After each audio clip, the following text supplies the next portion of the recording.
Haleluya, nitwa Mukanziza Rebeka, kuri channel ye ivugirwaho ijambo ry'Imana yitwa Kizwa Live.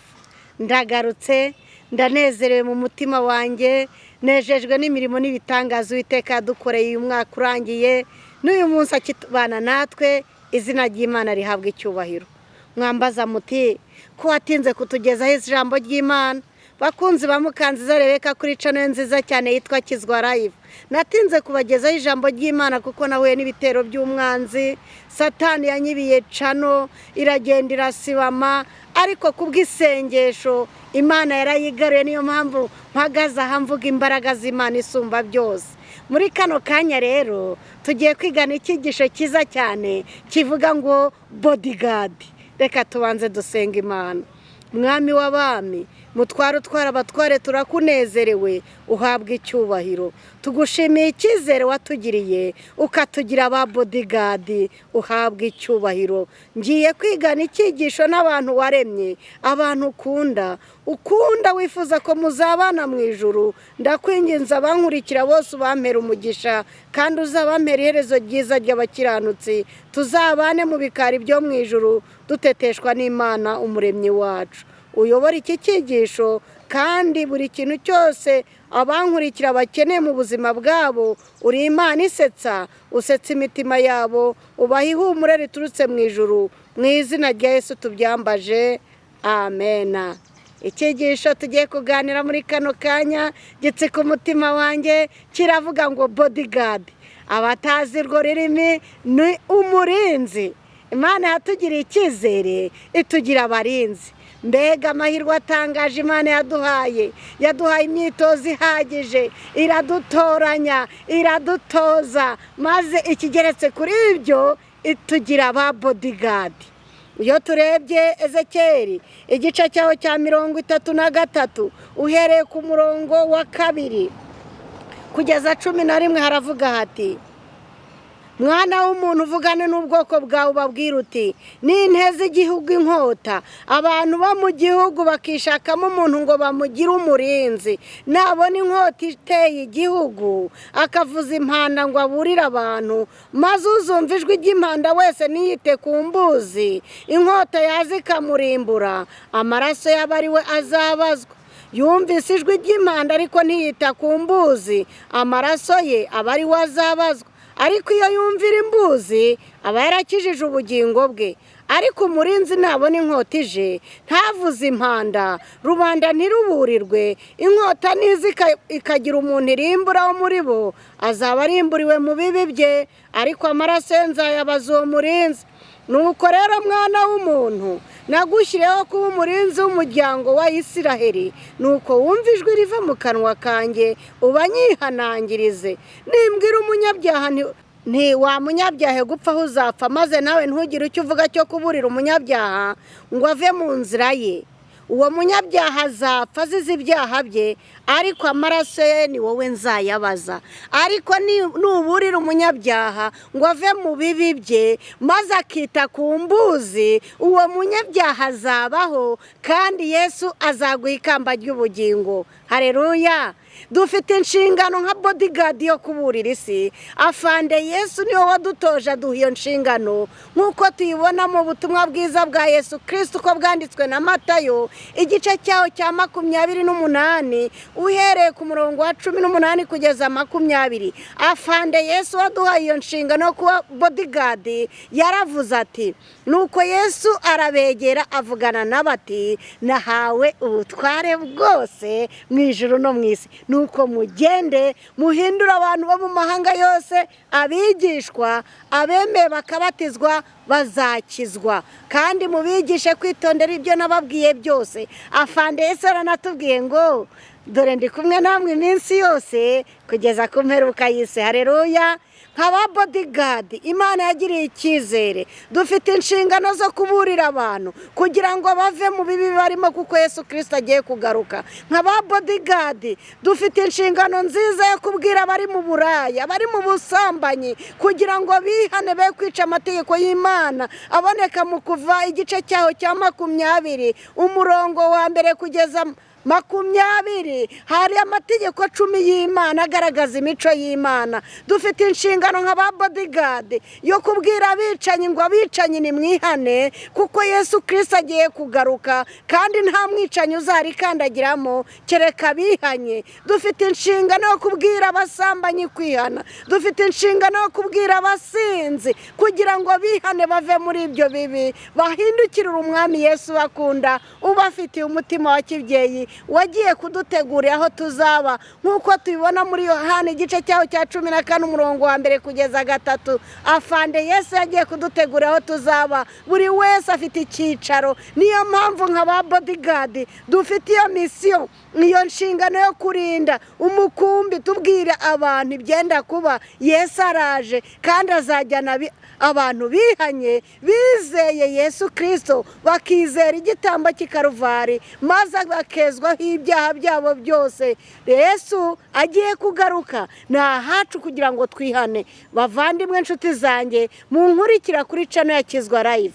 Zaburi 90 umurongo wa 15 haragira hati utwishimisha ibyishimo bingana n'iminsi watubabarijemo n'imyaka twaboneyemo ibyago. Wajya muri Zaburi 90 umurongo wa 12 haragira hati utwigishe kubara iminsi yacu uburyo butuma dutunga imitima y'ubwenge. Utwigishe kubara iminsi yacu uburyo butuma dutunga imitima y'ubwenge, kuko utunze umutima w'ubwenge wavuga ngo ndiho ariko ntago nzi iminsi yeje makiye. Niyo mpamvu mu buzima bwawe ukwiriye kwakira Yesu. Mubyeyi nkurikiye ukwiriye kwakira Yesu. Musore nkurikiye, umusore wakiriye Yesu aranezeza, umwana wakiriye Yesu aranezeza, biraryoshye. Ukwiye kwakira Yesu. Yesu aragukunda, akubihishiye ibintu byiza byinshi, kandi tugeze mu ijuru tugahura tuzavuga urukundo rw'Imana isumba byose.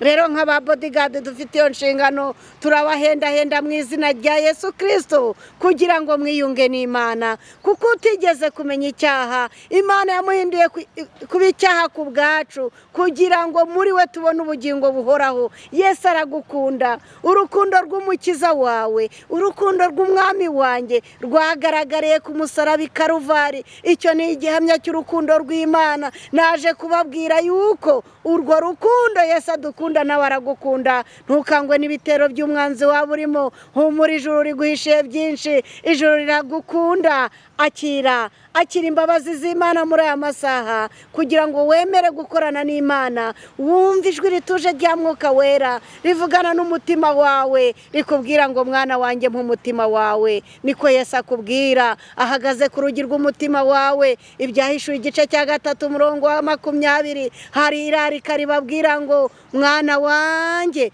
nk'umutima wawe. Dore mpagaze ku rugi ndakomanga. Umuntu niyumva ijwi ryanjye agakingura urugi, nzinjire we dusangire. Yesu ahagaze ku rugi rw'umutima wawe. Ubyisomere mu byahishuye igice cyaho cya 3 umurongo wa 20. Yesu ahagaze ku rugi rw'umutima wanjye. Yesu ahagaze ku rugi rw'umutima wawe. Arakomanga kugira ngo ukingure, yinjire, aguha agakiza, aguha amahoro. Yesu arakomanga ku rugi rw'umutima wawe ngo akubakire. Yesu arakomanga ku mutima wawe ngo akuzanire imigisha itandukanye. Yesu arakomanga kugira ngo bya bindi wabuze bitewe n'isi icuza umwijima, Yesu arakomanga yiteguye kuzana imigisha yose itangwa n'ijuru. Mbese witeguye gukingura? Yego, nanjye nditeguye gukingura. Ndashaka imigisha ituruka ku mwami Imana. Iby'isi ndabirambiwe, ndashaka imigisha ituruka ku mwami Imana. Nanjye niteguye gukingura. Nawe uriteguye? Yego, nawe itegure gukingurira umwami ugukunda. Afande Yesu arashaka kuguha amahoro, arashaka kuguha ibyiza, arashaka kukuremera ibyishimo, arashaka kukuremera umunezero. Witeguye gukingura? Bodyguard, umurinzi. Mariko igice cyaho cya 1 umurongo wa 15 Yesu yabwiye abari bamuteze amatwi arababwira ngo nuko mwihane mwemere ubutumwa bwiza.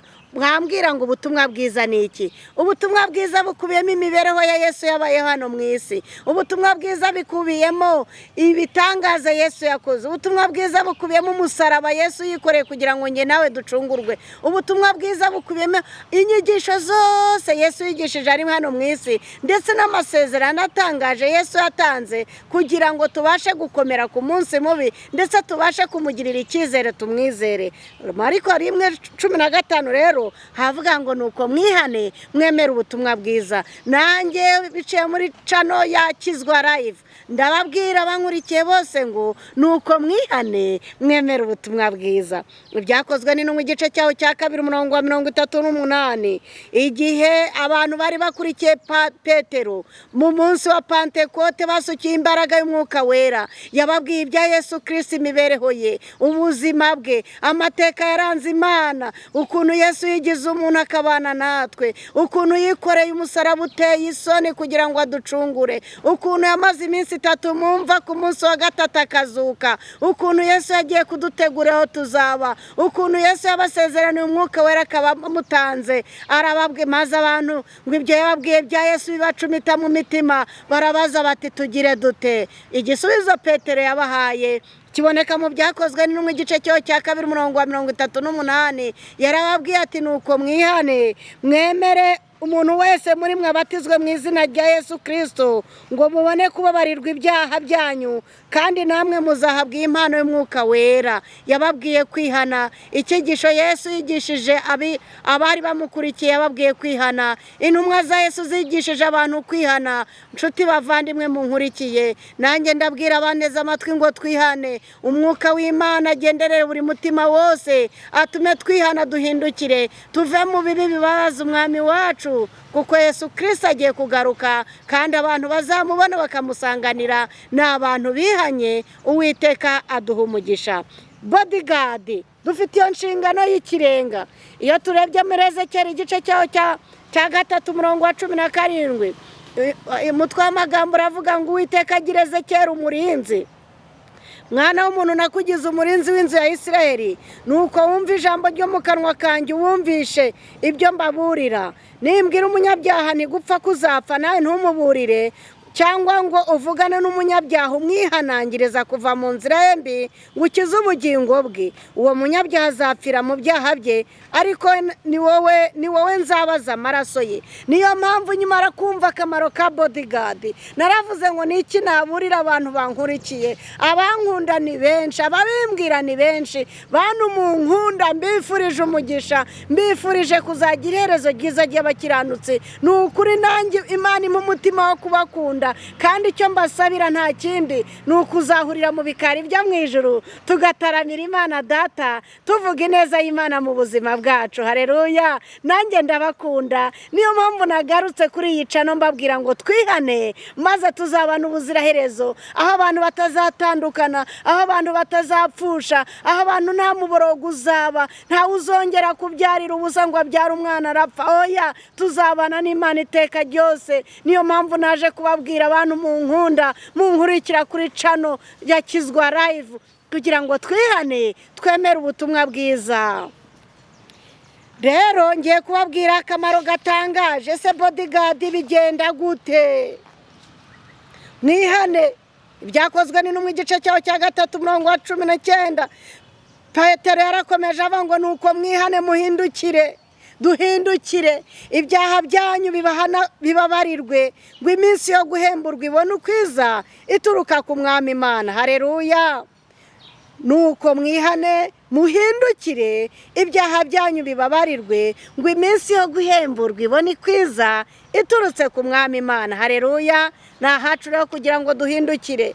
Inshingano za bodyguard ni ukurinda, kandi bodyguard agomba kuba afite amahugurwa menshi cyane kugira ngo abashe kuba umurinzi wa nyewe. Muzabibona abanyacyubahiro bisi baba bafite ba bodyguard, abantu bakomeye baba bafite abarinzi, kandi muzababona bafite ubushishozi, bafite kureba kure, bafite communication iri rwego rwo hejuru. Ntago bodyguard ndamubona samara. Oya, kandi icyo nabonye kuri bodyguard ntago ahuga. Niyo yaba ari mu minsi mikuru, agomba kuba ari maso yiteguye kurinda uwo ashinzwe kurinda kugira ngo atamuzimiza. Ikindi nabonye kuri bodyguard ni uko nkaho kugira ngo uwarinda apfe ni wowe yabanza gupfa mbere y'uwarinda. Bodyguard agira urukundo nk'uko tubona muri Yohana igice cyaho cya 15 umurongo wa 13, ntawe ufite urukundo ruruta rw'umuntu apfira inshuti ze, niko Yesu yavuze. Bodyguard aremera akarinda agapfira uwarinda,